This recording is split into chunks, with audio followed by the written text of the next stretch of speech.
Onwards to our wonderful clean Publix, where we will be getting the supplies for our meat cooking video. Alright, so to start off, we got some Idaho potatoes to make our steak and potatoes recipe. Now we're going to be getting a ribeye steak boneless, which comes from our wonderful Publix. It is from the rib portion of beef cattle, and it looks clean, looks good. Good environment. It's packaged with styrofoam and plastic, so all good. Back from the grocery store, we've got our steak laid out and our potatoes laid out, and we've got a plate so we can put the potatoes on, cut them up, wash the plate off, put the steak on it, get it all ready for us to start cooking up our nice little steak and potato meal. First though, hygiene. Let's wash our hands first.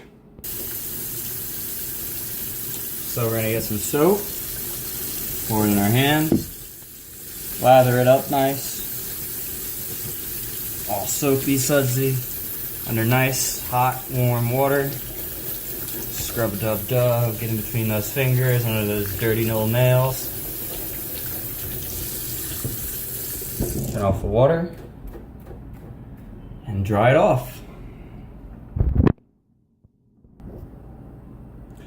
For our meal today, we're going to use 2 potatoes.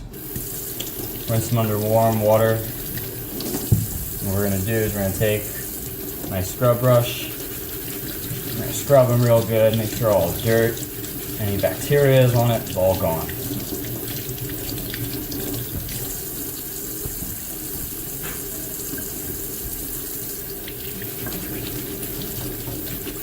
Now we've got some nice, good, clean potatoes to cut up.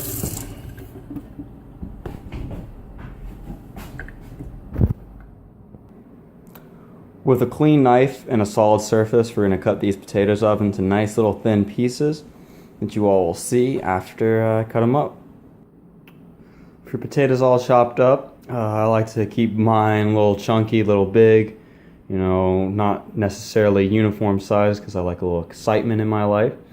Chop your potatoes up, and we're going to move on to frying these bad boys up and getting our steak ready.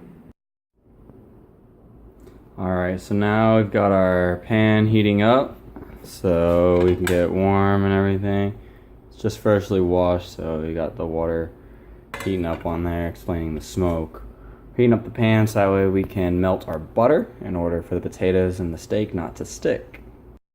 Alright, so now that our pan's heated up, we take our nice little butter and we drop it in the pan. What we're going to do is we're going to spin this around a little bit, make sure we get a nice even coat all over this pan. Let the butter melt. This is going to help avoid the sticking to the pan from the potatoes or the steak.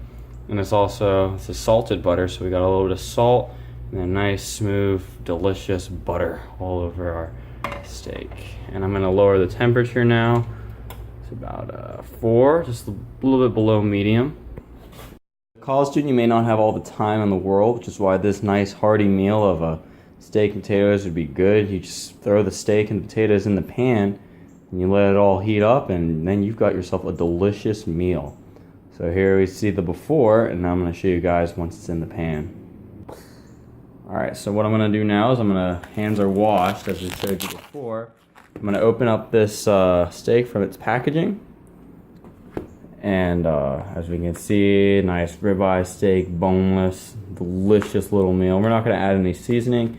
We're just going to make a nice, quick, hearty meal so that way you can have a good dinner and be prepared for the next college morning ahead of you. So now we've got our steak opened up, looking beautiful as ever. We're going to go lay this on the frying pan now and start it out. We're going to cook it on one side first, and then we'll be flipping it on to get the other side done. Because I'm a savage and paranoid, we're going to make this meat well done. Alright, so now we've got our steak on the frying pan. Just going to fry this bad boy up until it's nice and done on one side, which could take a while. What we're going to do, since we're cooking on a lower heat at about medium, we're going to add our potatoes in as soon as this first side of the steak is done. Something to notice as we cook this steak is the fat on it and the nice marbling. It's going to give us a lot of nice flavor along with the butter, and it's pretty lean as well. This is going to be a nice hearty meal, good for those about to go on a workout the next day or who are recovering from a workout that same day. A lot of people may like to add seasoning to their steak or their meat or their food, but I've always been more of a plain Jane. Just the taste of steak and potatoes has always been just good enough for me. So if you do want to add in any seasonings, now would be the time to do it. Either add it all around it before you put it in the frying pan, or you can even add it while it's in the frying pan while it's cooking. Doesn't matter. So as it's continue cooking, you can see it's getting a bit done. You can lift this up real quick. You guys can see it's getting pretty good, nice and brown on that side. Still got a ways to go. It's all the butter cooking into it as well. It's going to be a delicious meal.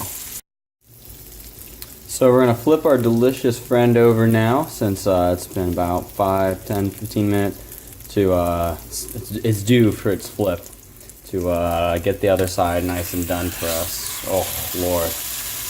Me personally, I like my steaks well done. Many people don't, but that's alright. It's all up to personal preference. So as we continue on our exciting journey, I'm going to add the potatoes now. For the potatoes, you just simply add them in there. You can just shift them around the steak and all that. And this is going to get the potatoes some nice steak flavoring as well. So it's going to give us a nice, delicious, hearty, manly meal. So our steak is nice and well done now. What we're going to do is we're going to take it out, put it on the plate, and then put the rest of the potatoes in the frying pan. Fry them up in that nice, greasy steak fat and butter.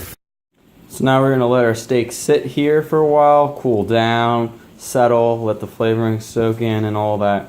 And the rest of our potatoes, as you can see, are sitting here in the frying pan. Even it out a bit. And we're going to fry these bad boys up so they're nice and crispy and go along well with our good old steak. So while the potatoes are finishing up, it's important to note that the meat was bought yesterday and it was kept in the refrigerator just down here, and it was at a pretty cool temperature. Made sure it didn't go bad, so that way we weren't getting sick while we ate this meat. And so now we're gonna eat some delicious steak soon as these potatoes are done. Alright, so now that our potatoes are done, what we're gonna do is we're gonna add them to our plate of steak and enjoy our delicious meal. Alright, so now it's time to dig into this delicious meal. And after I finish this good dinner, I'm going to show you how I handle the leftovers. So after a delicious meal, it's time to store the leftovers so that way I can enjoy the rest tomorrow. To store our delicious meal, we're going to be using these 2-gallon Ziploc baggies. One's going to be for our steak and the other's going to be for our potatoes. So just a little bit more background on the boneless ribeye steak before we store it. It comes from the rib, as I said before, and it is delicious after just eating it.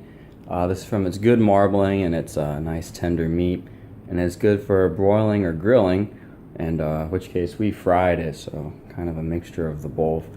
But now we're going to store it in our nice refrigerator for later consumption. Have a great day, y'all.